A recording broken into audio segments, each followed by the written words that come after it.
നമ്മൾ ഓരോ മനുഷ്യരും ജനിച്ചു വരുമ്പോൾ, അല്ലെങ്കിൽ ഒരു മൃഗമാണെങ്കിലും ജനിച്ച് വീഴുമ്പോൾ മേ മാ എന്നൊക്കെയാണ് വിളിക്കുക അല്ലേ, അമ്മ. അതെ, മദേഴ്സ് ഡേ ഇതെല്ലാം നമ്മൾ ആഘോഷിക്കുന്നുണ്ട്.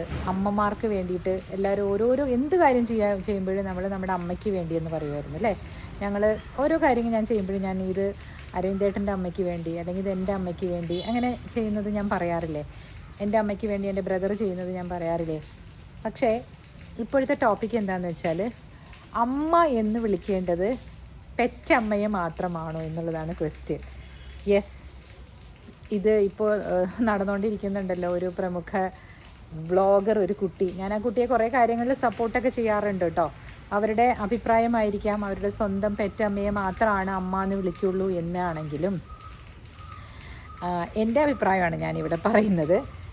ചിലർ പറയാറുണ്ട്, എനിക്ക് എൻ്റെ അമ്മയെ മാത്രമാണ് എനിക്ക് അമ്മേ എന്ന് വിളിച്ചിട്ടുള്ള സ്നേഹം പ്രകടിപ്പിക്കാൻ പറ്റുള്ളൂ എന്ന്. ഒരു കാര്യം പറയട്ടെ, തമിഴ്നാട്ടിൽ എല്ലാവരും അമ്മ അമ്മ അമ്മ എന്ന് വിളിക്കുന്നത്. ഇന്നമ്മ സുല്ലുമ്മ അങ്ങനെ പറയണേ. അതിനൊരു പ്രത്യേകതയുണ്ട്. അതായത് അത് പെറ്റ അമ്മയെ മാത്രമൊന്നും അല്ല അങ്ങനെ വിളിക്കുന്നത്. ചൊല്ലുമ്മ എന്നമ്മ വേണം അങ്ങനെ പറയണം. അതൊരു അടുപ്പത്തിൻ്റെ ഭാഗമായിട്ടാണ് ആ അമ്മയെന്ന് വിളിക്കുന്നത്. ആ കുട്ടി പറയുന്നുണ്ടായിരുന്നു, എന്താ വഴി കൂടെ പോകുന്നവരെയൊക്കെ കയറി എനിക്ക് അമ്മയെന്ന് വിളിക്കാൻ പറ്റില്ല എന്നൊക്കെ. എൻ്റെ ഹസ്ബൻഡിൻ്റെ അമ്മയെ അമ്മച്ചി എന്നാണ് വിളിക്കുന്നത്. അരവിന്ദിൻ്റെ ബ്രദറും സിസ്റ്ററും ഒക്കെ അവരുടെ അമ്മയെ അമ്മച്ചി എന്ന് വിളിച്ചാണ് ശീലിച്ചിരിക്കുന്നത്. പല കാരണങ്ങൾ കൊണ്ടായിരിക്കാം അങ്ങനെ അവർ ശീലിച്ചത് അല്ലേ, അതിൽ തെറ്റൊന്നുമില്ല. അപ്പോൾ അതുകൊണ്ട് അത് കേട്ടിട്ടാണ് ഞാൻ വിളിക്കുന്നത്. പക്ഷെ ഞങ്ങൾ വിളിക്കുന്ന പോലെ തന്നെയാണ് എൻ്റെ മകളും വിളിക്കുന്നത്. അമ്മച്ചി ഹൗ ആർ യു അങ്ങനെ ചോദിക്കുള്ളൂ, അമ്മൂമ്മയെന്ന് വിളിക്കുന്നില്ല. ചിലരങ്ങനെയാണ്. അപ്പോൾ ഇന്നതെന്നൊന്നുമില്ല. ഒരു ബന്ധത്തിൽ ചിലർ കേട്ടിട്ടില്ലേ, സ്വന്തം അമ്മയെ തന്നെ ചിലപ്പം അമ്മയുടെ അനുജത്തിമാർ ചേച്ചി എന്ന് വിളിച്ച കാരണം അമ്മയെ ചേച്ചി എന്ന് വിളിക്കുന്ന മക്കളുണ്ട്. ഇപ്പം ഇതിൽ അങ്ങനെ വിളിച്ചാൽ മാത്രമാണ് ആ ബന്ധമാവുള്ളൊന്നുമില്ല. അങ്ങനെ വിളിച്ചില്ലെങ്കിൽ ആ ബന്ധം അല്ലാതാവുകയുമില്ല അല്ലേ. പക്ഷേ ചില ഇടങ്ങളിൽ ചില ബന്ധങ്ങൾ നമ്മൾ പേര് ചൊല്ലി വിളിക്കാൻ പാടില്ല എന്ന് പറയും. എൻ്റെ ഒരു ഇതാണ് കേട്ടോ. ചേട്ടൻ കല്യാണം കഴിച്ചു കൊണ്ടുവന്ന ഇന്നത്തെ കാലത്ത് അതൊക്കെ പറഞ്ഞു കഴിഞ്ഞാൽ അതിലൊക്കെ എന്തിരിക്കുന്നു എന്ന് ചോദിക്കും. അതൊക്കെ ഒരു സുഖമാണെന്നേ, ഒരു നൊസ്റ്റാൾജിയാണ്. ഏട്ടത്തി എന്നൊക്കെ ഉള്ളൊരു വിളി, ഏടത്തിയമ്മേ എന്നുള്ളൊരു വിളി, ഇതൊക്കെ കേൾക്കാൻ ഞാൻ എത്ര കൊതിച്ചിട്ടുണ്ടെന്നറിയോ. എനിക്ക് അങ്ങനെ ഒരു ഭാഗ്യമില്ല കേട്ടോ.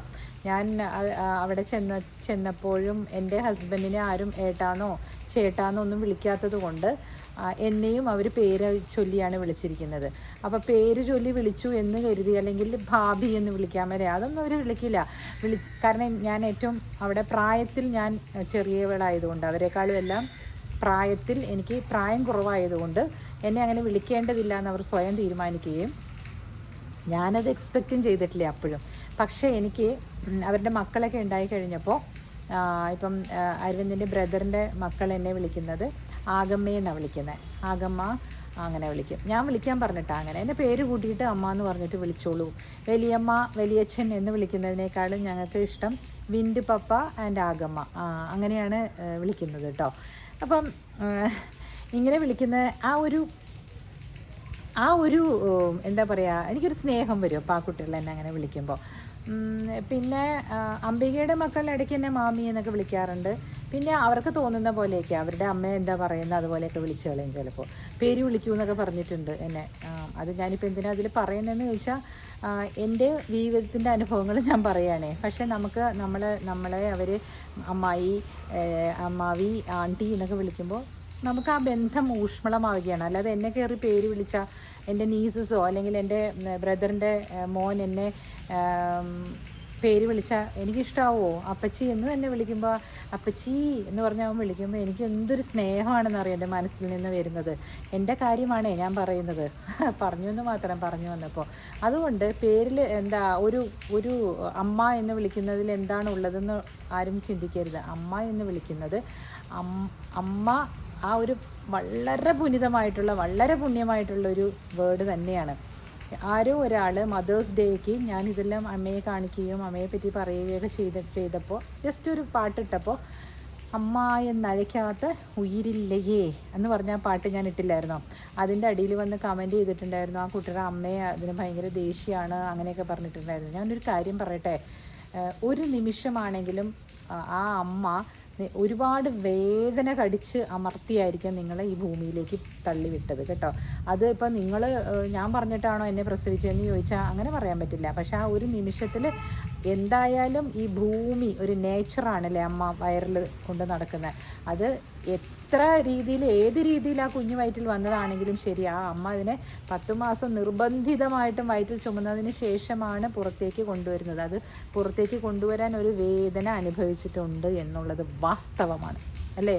അപ്പോൾ നമ്മളത് ആ അമ്മയ്ക്ക് അതിൻ്റേതായ അർഹതയുള്ള ആ ഒരു എന്താ ഇത് കൊടുക്കുന്നു, സ്ഥാനം കൊടുക്കുന്നു ജീവിതത്തിൽ. അത് കഴിഞ്ഞ് എൻ്റെ അമ്മ എന്നെ അങ്ങനെ ചെയ്തു, അത്രയൊരു എന്നെ വഞ്ചിച്ചു എന്നൊക്കെ പറഞ്ഞാൽ കുട്ടി എഴുതിയിട്ടുണ്ട്. നിങ്ങൾ എൻ്റെ ആ വീഡിയോയിൽ പോയി നോക്കിയാൽ മതി. ആ പേര് ഞാൻ ഓർക്കുന്നില്ല, ഇപ്പോഴും അതവിടെ കിടപ്പുണ്ട് കമൻറ്റ്. പക്ഷേ ഞാൻ ആ കുട്ടിയോട് പൊതുവായിട്ട് പറയണം, അവരെന്താണ് അനുഭവിച്ചതെന്നൊന്നും എനിക്കറിയില്ലല്ലോ. പക്ഷേ ആ ഒരു മിനിറ്റ് ആ അമ്മ ഒരു തീക്ഷ്ണമായ വേദന അനുഭവിച്ചതല്ലേ നിങ്ങളെ പുറത്ത് കൊണ്ടുവന്നത്. അതുകൊണ്ട് മാപ്പാക്കാൻ പഠിക്കുക. എന്തിനാണെന്നറിയോ? ഇഫ് യു ഫൊർഗീവ്, നിങ്ങൾ മാപ്പെന്ന് 100 പ്രാവശ്യം ലോകത്തിനോട് പറയുകയും ചെയ്യണം. നിങ്ങൾ മറ്റുള്ളവർക്ക് മാപ്പ് കൊടുക്കുകയും വേണം. അങ്ങനെ ചെയ്താൽ മാത്രമാണ് നമുക്ക് യൂണിവേഴ്സിൽ നിന്നുള്ള ബ്ലെസ്സിങ്സ് വരുള്ളൂ. എന്താ വാ ഇല്ല കഴിഞ്ഞില്ല, പറഞ്ഞുകൊണ്ടിരിക്കുക. പറഞ്ഞില്ലേ? അയ്യമ്മ ഞാനത് കഴിഞ്ഞില്ല, അത് പകുതിയായപ്പോൾ അതിൽ വരൂട്ടാ. അത് പറഞ്ഞേരേ, അല്ലെങ്കിൽ നാളെ വരാൻ പറ. ചക്ക വറക്കാനായിട്ട് ചേച്ചിയോട് പറയാനായിട്ട്. ഇപ്പോൾ സന്ധ്യയായി, ഇനിയിപ്പോൾ അവർക്ക് പോകണമായിരിക്കും. എന്തെങ്കിലും ആവട്ടെ, ചക്ക വറുത്ത് കഴിക്കാൻ തോന്നും. അതൊന്ന് ഇൻട്രപ്റ്റ് കുഴപ്പമില്ലല്ലോ. ഇടയ്ക്കിടയ്ക്കൊക്കെ ഇങ്ങനെ അമ്മ ഇടയ്ക്ക് വരുമ്പോൾ ചോദിക്കേണ്ട, അമ്മ അവിടെ നോക്കി നിൽക്കുകയാണ് എന്നോട് ഇത് പറയാൻ വേണ്ടിയിട്ട്. അപ്പോൾ അതാണ് നമ്മളെ അമ്മയെ പറ്റിയുമാണ് പറഞ്ഞുകൊണ്ടിരിക്കുന്നത്. അപ്പോൾ അമ്മ എന്ന് പറയുമ്പോൾ ആ ഒരു നിമിഷത്തിൽ നമ്മൾ ഇപ്പോൾ അമ്മമാർക്ക് അവരും മനുഷ്യരല്ലേ, അവർക്കും ഒരു എന്താ പറയുക ഒരു യൂസർ മാനുവൽ വെച്ചിട്ടൊന്നുമല്ല ഒരമ്മയും ഈ ലോകത്തേക്ക് മക്കളെ കൊണ്ടുവരുന്നതും വളർത്തുന്നതും. പക്ഷെ അവർക്ക് വിശക്കുമ്പോൾ തൻ്റെ മാറിടത്തിലുള്ള എന്താ പറയുക ആ പാല് കൊടുക്കാൻ സന്നദ്ധയാകുന്ന ഒരു അമ്മയുണ്ടല്ലോ, അവർ നിങ്ങളെ അത് തന്ന് സംരക്ഷിച്ചിട്ടുണ്ടെങ്കിൽ അവർ ചെയ്ത എന്ത് കൊടൂര കൃത്യമാണെങ്കിലും നിങ്ങൾ പൊറുക്കുക എന്നുള്ളതാണ് ഏറ്റവും വലിയത്. അതായത് ഫൊർഗീവ്നെസ് ആണ് ഏറ്റവും വലിയ നന്മയെന്നാണ് പറയണത്. നമ്മളെ എന്ത് ചെയ്ത ആളുകളാണെങ്കിലും ഫൊർഗീവ് ദം, ഡോണ്ട് റിട്ടാലിയേറ്റ്. ഒരിക്കലും റിട്ടാലിയേറ്റ് ചെയ്യരുത്. നിങ്ങളോട് എന്ത് കഠിനമായിട്ടുള്ള കാര്യങ്ങൾ ചെയ്ത ആളുകളാണെങ്കിലും നിങ്ങൾ ഒരു തരത്തിലും അവരെ റിട്ടാലിയേറ്റ് ചെയ്യാൻ പോകരുത്. നിങ്ങൾ യു വാച്ച് ആൻഡ് സീ. നിങ്ങളുടെ ലൈഫിൽ എന്തും മാത്രമായിരിക്കും നന്മകൾ വരുന്നതെന്ന് നിങ്ങൾ വാച്ച് ആൻഡ് സീ കേട്ടോ. ഒരു 4 വർഷത്തിനുള്ളിൽ നിങ്ങൾ പറയും ചേച്ചി പറഞ്ഞത് ശരിയാണ്, അതാണ് അതിൻ്റെ രീതി, അങ്ങനെ ചെയ്യുമ്പോഴാണ് അതിൻ്റെ കാര്യങ്ങളെല്ലാം കറക്റ്റായിട്ട് വരുന്നതെന്ന്. ദുപ്പട്ട താഴോട്ട് പോകണം. അപ്പം അതിൻ്റെ ഇടയിൽ കൂടി ഇത് പറഞ്ഞേക്കാം. സൽഹാസി എന്നാണ് കേട്ടോ ഇത്. ഇന്ന് ഞാൻ അവിടെ പോയിരിക്കുകയായിരുന്നു. ഇത് അവർ തയ്ച്ചു വെച്ചിട്ടുണ്ടായിരുന്നു. സുമോളിത്ത തയ്പ്പിച്ച് വെച്ചിട്ടുണ്ടായിരുന്നു. അവരുടെ പേര് സുലേഖ അഷ്റഫ് എന്നാണ്. അപ്പോൾ നന്നായിട്ട് ഡിസൈനൊക്കെ ചെയ്ത് നല്ല കളർ പാറ്റേൺസൊക്കെ ചൂസ് ചെയ്ത് വെച്ചിട്ടുണ്ടാവും എനിക്ക് വേണ്ടിയിട്ട്. അപ്പോൾ അതിന് പോയതാണ് ഇന്ന്. അതുകൊണ്ട് ഇന്നും സന്ധ്യയായിപ്പോയി ഞാൻ വന്നപ്പോൾ. ബട്ട് സ്റ്റിൽ പറയണമെന്ന് തോന്നി, കാരണം ഇന്ന് തന്നെ അത് പറയണമല്ലോ. അപ്പോൾ ദിയ കൃഷ്ണ പറഞ്ഞതിൻ്റെ അതിലേക്കാണ് ഞാൻ വരുന്നത്. ദിയ കൃഷ്ണ പറഞ്ഞു എനിക്ക് എൻ്റെ അമ്മയെ അല്ലാതെ വേറെ ആരെയും അങ്ങനെ വിളിക്കാൻ പറ്റില്ല എന്ന് പറഞ്ഞു. അത് അവരുടെ മൈൻഡ് സെറ്റ്. പക്ഷെ അവർ പറഞ്ഞതിൻ്റെ ആ ഒരു അർത്ഥം ഉണ്ടല്ലോ മാറിപ്പോയി. വഴിയെ കൂടെ പോണവരെയൊക്കെ എനിക്ക് അമ്മയെന്ന് വിളിക്കാൻ പറ്റൂ. ഒരു ആ കുട്ടിക്ക് അത്രയും ലോകപരിചയമല്ലേ ഉള്ളൂ. നിങ്ങൾ എന്തിനാണ് ഇതൊക്കെ എടുത്തു വെച്ച് ഇത്രയും കാര്യമായിട്ട് ആഘോഷിക്കുന്നതെന്നാണ് എൻ്റെ ചോദ്യം. ഞാൻ പറയാൻ വന്നത് അത് ശരിയോ തെറ്റോ എന്നുള്ളതല്ല. അശ്വിൻ്റെ അമ്മയ്ക്ക് അതുകൊണ്ട് ഫീൽ ചെയ്യേണ്ട കാര്യം എന്താണ്, ഈ കുട്ടി അതിന് എത്ര വയസ്സുണ്ടാകും കൂടി എന്നാൽ ഒരു 28 വയസ്സല്ലേ കാണുള്ളൂ. 28-29 വയസ്സുള്ള എന്തിനാണ് നമ്മൾ ഈ 50 വയസ്സൊക്കെ ഉള്ള ഈ അമ്മമാർ അത് കേട്ടിട്ട് എന്താ പറയുക വിഷമിക്കേണ്ട ആവശ്യം എന്താണ്? അതിൽ ചാഞ്ചല്യപ്പെടാനായിട്ട് എന്താ ഉള്ളത്? അല്ലെങ്കിൽ അശ്വിൻ്റെ അമ്മയ്ക്ക് വേദനിച്ചു, അശ്വിന് വേദനിക്കാൻ എന്താ ഉള്ളത്? ആൻറ്റി എന്ന് വിളിച്ചോട്ടെ. ആൻറ്റി എന്ന് വിളിക്കുമ്പോഴും സ്നേഹപൂർവ്വം പെരുമാറുന്നുണ്ടെങ്കിൽ അത്രയും നല്ലതല്ലേ? അമ്മയെന്ന് തന്നെ വിളിക്കണമെന്നുണ്ടോ? ഞാൻ അതാ പറഞ്ഞ ഓരോ സ്ഥലത്തെ സംസ്കാരമാണ്. അതിപ്പം തമിഴ്നാടിൻ്റെ സംസ്കാരമാണ് എന്നെ എന്ന് ചോദിക്കുന്നത്. എൻ്റെ സീനിയർ നടന സഭാപതി എന്ന് പറയുന്നൊരു വളരെ പ്രായമായ മനുഷ്യനായിരുന്നു. 30 വർഷം മുമ്പ് അങ്ങേർക്ക് ഒരു 65 വയസ്സുള്ളപ്പോഴാണ് ഈ 27 വയസ്സുള്ള ഞാൻ അവിടെ ജൂനിയറായിട്ട് ചെല്ലുന്നത്. അപ്പോൾ അദ്ദേഹം എങ്ങനെയാണ് ചോദിക്കുക, എന്നമ്മ വേണം ഏதாவது സാപ്പിട്ടിയാ അങ്ങനെ ചോദിക്കും. സാപ്പിട്ടിങ്ങളാ എന്ന് ചോദിക്കുന്നത് ബഹുമാനത്തോടു കൂടിയാണ്. അപ്പോൾ എന്നോട് ഞാൻ കുട്ടിയായതുകൊണ്ട് എന്നെ അങ്ങനെ ചോദിക്കാം. പക്ഷേ എന്നമ്മ വേണം രത്ന കഫേയിൽ ഓർഡർ പണ്ണ പോരാ നീ സാപ്പിട്രിയാ ഒന്ന് ആലോചിച്ച് നോക്കൂ. നമുക്കത് നമ്മുടെ കാതിൽ എന്തൊരു ഇമ്പമാണെന്ന്. അത്ര എടുത്താൽ മതി. അത് ആ കുട്ടിക്ക് ഇവിടെ കേരളത്തിൽ ജീവിച്ചത് കൊണ്ടായിരിക്കാം അതിൻ്റെ അമ്മയെയാണ് അങ്ങനെ വിളിക്കുന്നത് ഇഷ്ടം. ആ കുട്ടിക്ക് സിന്ധു കൃഷ്ണയെ മാത്രമാണ് അമ്മയെന്ന് വിളിക്കാൻ ഇഷ്ടമുള്ളൂ എങ്കിൽ ആയിക്കോട്ടപ്പാ, നിങ്ങൾ ഇതൊക്കെയാണോ മഹാകാര്യമായിട്ട് അവരെന്ത് ചെയ്താലും, ഇഷ്ടമില്ലാത്ത അച്ചി തൊടുന്നതെല്ലാം കുറ്റം എന്ന് പറഞ്ഞാൽ അവരെന്ത് ചെയ്താലും ആ കുട്ടി പറയുന്ന ഒരു സ്പിരിറ്റിൽ പറഞ്ഞു പോകുന്നത് എടുത്തിട്ട് അലക്കി അവരിങ്ങനെ പറഞ്ഞു, അവരങ്ങനെ പറഞ്ഞു, അവർക്ക് ഇത്രമാത്രം ഇമ്പോർട്ടൻസ് കൊടുക്കാൻ മാത്രം എന്ത് തെറ്റാണ് ആ കുട്ടി പറഞ്ഞത്? അതൊരു തെറ്റാണോ? അതിൻ്റെ അമ്മയെ അതത്ര സ്നേഹിക്കുന്നു എന്ന് കാണിക്കാൻ പറഞ്ഞതായിരിക്കാം. അശ്വിൻ്റെ അമ്മയെ അവളെ പ്രസവിച്ച് അമ്മയല്ലാത്തതുകൊണ്ട് ആ ഫീല് വരുന്നില്ല എന്ന് പറഞ്ഞതായിരിക്കാം. Don't take all these things in to your mind and don't എന്താ പറയുക ബി ജഡ്ജ്മെൻ്റൽ അല്ലേ? It's not good.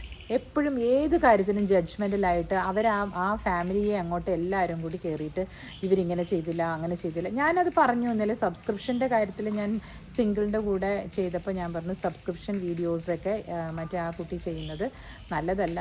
നമുക്കത്ര താല്പര്യം തോന്നിയില്ല. ബിക്കോസ് നമ്മൾ ജീവിക്കുന്ന സമൂഹത്തിന് ഒരു അടിസ്ഥാനം ഉണ്ടല്ലോ, അതുപോലെയല്ലേ നമുക്ക് കഴിയാൻ പറ്റുള്ളൂ. അത് മാത്രമല്ല ആ കുട്ടിക്കൊന്നും അതിൻ്റെ ആവശ്യമേ ഇല്ല. അത് ഇമ്മെച്യൂർഡ് ആയിട്ടുള്ളൊരു 18 വയസ്സായെന്ന് കരുതി ആ കുട്ടിക്ക് മെച്യൂരിറ്റി വന്നിട്ടുണ്ടാവില്ലല്ലോ. അപ്പോൾ അത് നമ്മൾ മാതാപിതാക്കൾ പറഞ്ഞു കൊടുക്കേണ്ടതാണ്. അതേസമയം മൂത്ത കുട്ടി അവർ വളരെ മെച്യൂർഡാണ്. അവരങ്ങനത്തെ കാര്യങ്ങളൊന്നും അങ്ങനെ അത്ര ഇടപെടുന്നില്ല. അവർ ഇടപെടുന്നുണ്ടെങ്കിലും അവർക്ക് അറിയാം അതിൻ്റെ ലിമിറ്റ്സ് എന്താണെന്നൊക്കെ ഉള്ളല്ലേ. ഇത്രയൊക്കെ ഒന്ന് പറയണമെന്ന് തോന്നി. അതുകൊണ്ട് അമ്മ എന്നഴയ്ക്കാത്ത ഉയിരില്ലയേ എന്ന് നമ്മൾ പറയില്ലേ, അത് വളരെ സത്യമാണ്. ഏത് കുഞ്ഞ് എന്താ പറയുക ഏത് ചെറിയ ജീവജാലത്തിനാണെങ്കിലും അമ്മ എന്ന് പറയുന്നത് ഒരു പ്രത്യേകത തന്നെയാണല്ലേ. അതുകൊണ്ട് കൂടുതലും നമ്മൾ അമ്മയെ സ്നേഹിക്കുന്ന പോലെ മറ്റുള്ളവരെ സ്നേഹിക്കാൻ നമുക്ക് സാധിക്കില്ല. പക്ഷേ അവരോട് അനുകമ്പപൂർവ്വം നമുക്ക് പെരുമാറാൻ പറ്റും. എങ്ങനെ? നമ്മളുടെ അമ്മയെ അവരിൽ കാണുമ്പോൾ. അതാണ് അതിൻ്റെ കറക്റ്റ്. എല്ലാവരെയും അമ്മയായിട്ട് കാണുക എന്നല്ല ഞാൻ പറഞ്ഞു വരുന്നത്. ഒരിക്കലും തൻ്റെ അമ്മ പോലെ ഒരു മനുഷ്യനും ഉണ്ടാവില്ല കേട്ടോ. ഉപ്പൻ കണ്ടോ, ഞാൻ പറയുന്നത് കറക്റ്റല്ലേ? ഇതാ സന്ധ്യാനേരമാണ്, ത്രിസന്ധ്യയ്ക്കാണ് ഞാൻ പറയുന്നത്. അതുകൊണ്ട് നിങ്ങൾ കേൾക്കുന്നവരെല്ലാം മനസ്സിൽ വെച്ചോളൂ. അപ്പോൾ അമ്മായിയമ്മയെ അമ്മയെപ്പോലെ സ്നേഹിക്കണോ എന്ന് ചോദിച്ചാൽ അല്ല, തൻ്റെ അമ്മയെ അവരിൽ കാണുക, അപ്പോൾ നമ്മൾ സ്നേഹിച്ചോളും. അതേ പറ്റുള്ളൂ. അല്ലാതെ അവരെ അമ്മയെപ്പോലെ സ്നേഹിക്കുക എന്ന് പറഞ്ഞാൽ ഇത്തിരി ബുദ്ധിമുട്ടായിരിക്കും. കാരണം അവരുടെ മകളെപ്പോലെ നമ്മൾ സ്നേഹിക്കുന്നുണ്ടാവില്ല. അവരുടെ മകളെ